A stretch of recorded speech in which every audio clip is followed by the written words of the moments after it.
Grande abraço a você que se liga aqui no Jornal Hoje, no nosso canal no YouTube, também no hoje.com, fica sempre bem informado com as nossas notícias e na nossa edição impressa. Estamos chegando para mais um programa de entrevista comigo, colunista Rubens Salomão, com o repórter Venceslau Pimentel, e hoje estamos recebendo a nova secretária de Educação do Estado de Goiás, professora Fátima Gavioli.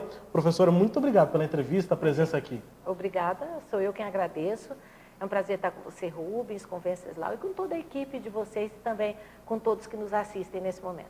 A gente conversava aqui um pouquinho antes, a secretária nos relembrando, ela é paranaense, trabalhou em Rondônia desde 1985 e há 10 dias em Goiânia, secretária. Deu para tomar pé da secretaria, enfim? Olha, a gente conseguiu já ter um diagnóstico, eu diria aí de uns 70% da situação, né? Mas com 30 dias nós teremos um diagnóstico de 100%, com certeza, né? Mas o principal a gente já está conseguindo diagnosticar sim. E aí a minha primeira pergunta nesse sentido, secretária, é que eu tive a oportunidade de conversar com a senhora, antes ainda da senhora chegar a Goiânia, e a senhora dizia que gostaria de fazer aqui em Goiás algo semelhante com o que a senhora fez em Rondônia, de proximidade, né? Um trabalho muito próximo com as demandas das escolas, dos estudantes e da comunidade, das comunidades escolares, né? Pelo que a senhora já viu do tamanho da secretaria, são mais escolas do que em Rondônia, isso é possível? Qual é o trabalho que a senhora pretende desenvolver aqui em Goiás? É a Seduce itinerante, é atender no gabinete segunda a terça-feira e quarta até o meio-dia, ao meio-dia sair para atender nas escolas e nos municípios. E aí eu voltaria no sábado.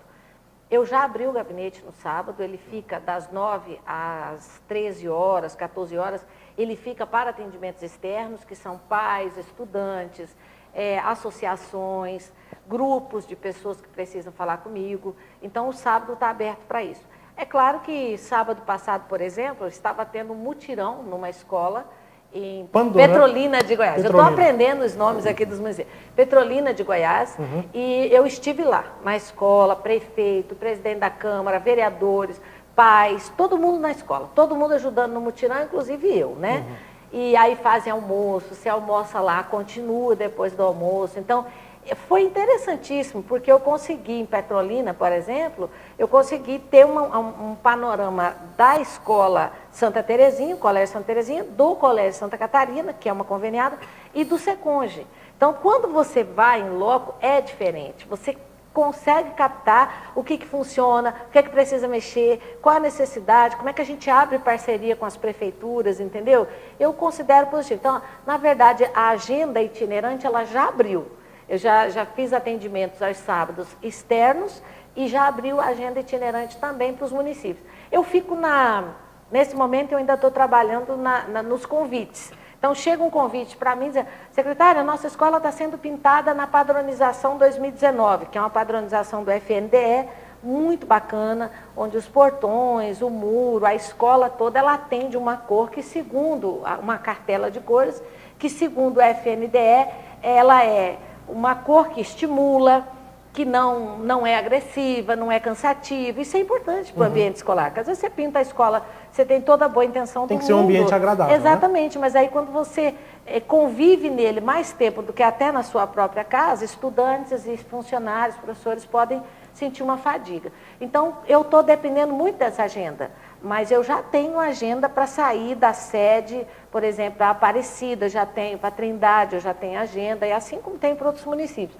É engraçado que eu coloquei assim, sábado, primeiro município a ser visitado, Petrolina de Goiás. Aí uma senhora comentou embaixo, só está faltando 400 e não sei quanto, né? 244. 200 e não sei quantos. Aí eu fiquei assim, ai meu Deus, se eu for olhar para esse comentário eu vou desistir. Mas nós temos que entender que existe um planejamento de quarta-feira à tarde, quinta-feira e sexta-feira, atender os municípios, nos municípios.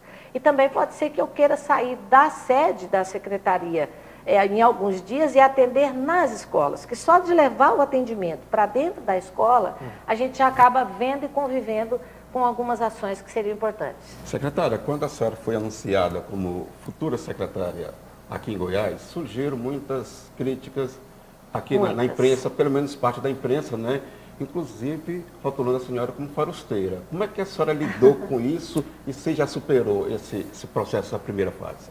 Você nasceu onde? Eu sou de Tocantinópolis, Tocantins. Tocantins. E você? Sou aqui de Goiânia. Ah, você não é forasteiro. Eu não. Mas eu e Nós o somos. Venceslau, nós somos forasteiros. Eu recebi como normal. O procedimento que o governador Caiado, que o governador Zema em Minas e o governador Eduardo Leite no Rio Grande do Sul adotaram, foi através de análise de currículo, meritocracia, foi através... É um jeito diferente de trazer um funcionário para dentro da rede. E somente governos desprovidos de vaidade, ou de maldade, ou de interesses próprios, poderiam querer esse tipo de contrato. Por quê? Porque trazer uma pessoa através do seu currículo, dos seus méritos profissionais, e não indicar um amigo, e não indicar o filho de um amigo, ou o irmão de um amigo. Então, eu entendi bem, essa mudança de hábitos, de comportamentos dos políticos, ela gera um desconforto muito grande. Eu comentava agora aqui com o diretor do jornal, que ele dizia para ele o seguinte: todo mundo votou pela mudança em 2019, mas quando ela começa, como assim? Mudou o quê? Eu não quero isso. Eles votaram para que a parte política saísse de dentro da Secretaria de Educação. Isso foi dado uma resposta nas urnas aqui em 2018, no Brasil. Mas a hora que o governador diz, eu vou fazer isso, ele sofre, né, isso que vocês viram. Então, eu encarei como uma certa normalidade e eu espero que dentro, em breve, vocês possam me considerar uma profissional amiga que veio para ajudar naquilo que for preciso a educação de Goiás. Secretária, a senhora chega no momento em que em Goiás se encerra um ciclo de 20 anos de um modelo político-administrativo. Como que a senhora encontrou e como que a senhora espera romper e começar um novo ciclo na educação em Goiás? Contratar as pessoas é um ato sublime, maravilhoso, te coloca lá no pedestal. Nossa, fui contratada pela professora Fátima. Exonerar já é uma situação muito difícil. Eu encontrei todos os cargos comissionados exonerados, o ex-governador ele já fez essa exoneração e agora eu estou montando a caixinha.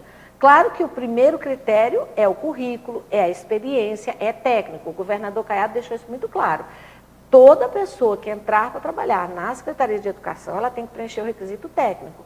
Para isso foi dado 100 dias para nós, inclusive para mim, 100 dias. Em 100 dias nós temos nossas metas. Economizar, sabe, se organizar, fazer a modulação agora dentro dos critérios 2019. Se for preciso, tomar algumas medidas que aos olhos da população elas não são bem-vindas, vai ter que ser tomado se o princípio da economia prevalecer. Ou a gente faz isso em Goiás, ou a gente corre sério risco de se transformar num estado de Minas Gerais que chegou à calamidade absoluta. Por exemplo, eu gostaria muito de ficar onde eu estou ali. Está todo mundo lá, acomodado, nas suas caixinhas, mas eu não tenho mais dinheiro para pagar aluguel. Eu não tenho dinheiro para pagar aluguel. E para onde eu irei? Eu tenho que ir para um espaço nosso, que eu consiga remanejar os alunos ali de dentro para um outro espaço. Então, eu em 60, 90 dias, para economizar aproximadamente aí 500 mil por mês, eu estou me mudando para um prédio público da educação. Isso é uma medida boa? Não, não é. O professor que está nessa escola, o estudante que está nessa escola, ele não vai saber que eu estou indo para lá porque eu quero deixar de gastar 500 mil reais por mês de aluguel. Ele vai saber assim, secretária está, e aí eles usam um termo extremamente pejorativo, que é fechando a escola. Na verdade, eu estou dando um novo sentido ao atendimento público. E outra coisa também que eu acho interessante é o reordenamento, né? A gente tem que reordenar a rede, prefeitos, educação infantil, 1º ao 5º, nós, junto com o prefeito 6º ao 9º, e o médio só nosso. Isso é a organização. Na hora que você vai reordenar, você mexe com gente. E eu acho interessante que eu ouço falar assim, aquela escola é tão linda, ela representa tanto para nós, ela está dentro do contexto histórico do município. E eu sei que isso é importante, mas eu queria dizer, o prédio não vai sair do lugar. Você pode utilizar aquele prédio para abrir uma escola municipal, você pode utilizar aquele prédio para abrir uma casa de apoio às mulheres e às crianças que sofrem violência. O prédio vai ficar lá. Você vai cuidar daquele prédio como um patrimônio. Agora, se lá dentro tem 72 alunos e 28 trabalhadores, como é que eu posso manter esse prédio aberto? Faça a conta para vocês verem. Então, é muito difícil. Administrar dói, né? Dói, você fica assim, mas tem que ser feito. O que a senhora está dizendo é que a secretaria vai mudar de lugar, não mais onde era Não, na ali é prédio alugado, né? E as escolas também, pelo Estado, vão ter essa análise ou não é isso que a senhora está dizendo? Sim, esse é o reordenamento.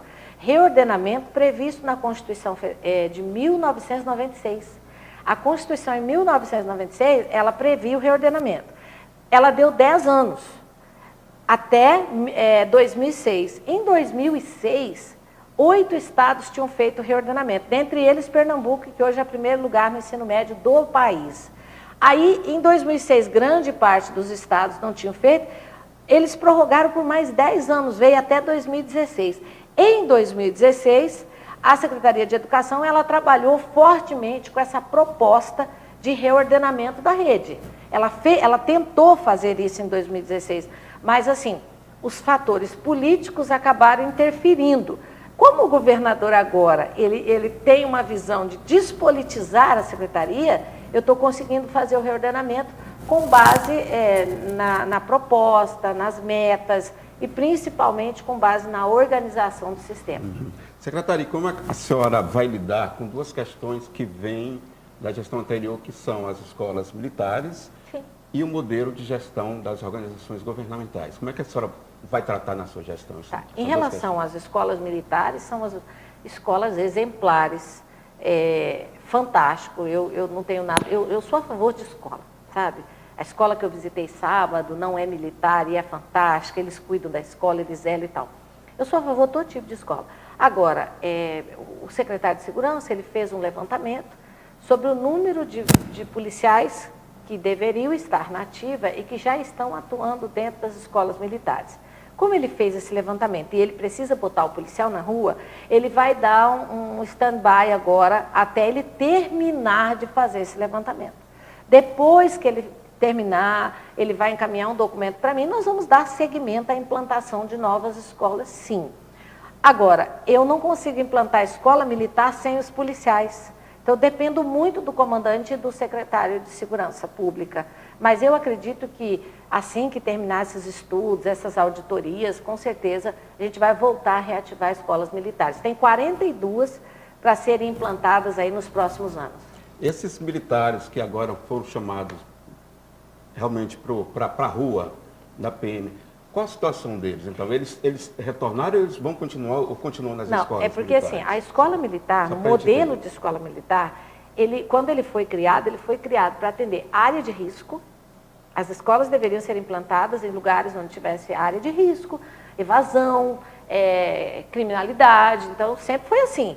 E trabalhar com os policiais que estavam na reserva. Me parece que houve um momento em que isso não foi possível e como é só Goiás que a gente conhece nessa situação, então entram agora os policiais que não estão na reserva. Eu acredito que deve haver um chamamento para quem está na reserva, para que eles possam vir, para que a gente possa continuar atendendo a nossa clientela com esse modelo fantástico aí de escola integral, né? As OS que você está me perguntando, por pura falta de condições financeiras, a gente não tem dinheiro. Não tem mesmo. Acho que vocês estão ouvindo aí o clamor, né, das pessoas por projetos e até por pagamentos de salário, mas a nossa conta não tem condição hoje de manter o OS. Mas a gestão anterior dizia que ficaria mais barato. Não, ela não fica. Infelizmente, ela não fica mais barata. Não. Ela não... Se ficasse mais barato, poderíamos até levar em discussão isso e tal, mas assim, eu já tive olhando os relatórios, ela pode até ficar mais barata se realmente esse gerenciamento externo, a longo prazo, trouxer para nós um resultado excepcional. Agora, o resultado no IDEB é o primeiro, o que prova que a rede tem condição de manter esse primeiro. Esse IDEB que está aí não é de secretária Fátima, nem de secretário Rubens, nem de secretário... Não, esse IDEB é da rede. Então, se a rede está em primeiro lugar, embora seja 4,3, e aí eu acho que a gente precisa crescer muito mais nessa régua, baixa, com certeza, né? É uma nota baixa, mas assim, se ela está em primeiro lugar, por que não dar a ela a chance de gerir sua própria sistemática e continuar mantendo o primeiro lugar? Secretária de Educação, Fátima Gavioli, conosco aqui no Jornal Hoje. Você continua acompanhando todas as nossas informações. Agradecemos bastante, secretária, a disponibilidade da senhora de vir aqui ao nosso estúdio conversar com a gente também, com os nossos internautas. Bom trabalho. Muito obrigada. Obrigada a vocês, a toda a equipe, e eu estarei sempre à disposição. Sucesso aí para o hoje.com. E é muito importante, quando alguém recebe uma matéria pelo WhatsApp, ele observar se foi dado direito de resposta para quem eles estão acusando. Esses dias saiu aí em todos os WhatsApps de Goiás e do Brasil, claro, que eu estava exonerando professores. E isso sequer tinha sido cogitado. Mas se você olha a matéria, em nenhum momento fala, ao procurar a secretária, ela disse isso, isso, aquilo. Toda vez que não tiver esse finalzinho, ao procurar a secretária, ela disse isso, isso, aquilo, vocês podem ter certeza que não é fato, é fake. Não é o tipo de jornalismo que nós fazemos aqui no Hoje, você sabe disso. Estão de Secretário, parabéns. obrigado. Obrigada, eu. Agradeço também ao Venceslau Pimentel, que me acompanhou nessa entrevista, a você que nos assistiu até agora. Fique sempre ligado nas informações da nossa edição impressa diariamente e acessando hoje.com. Grande abraço, até a próxima.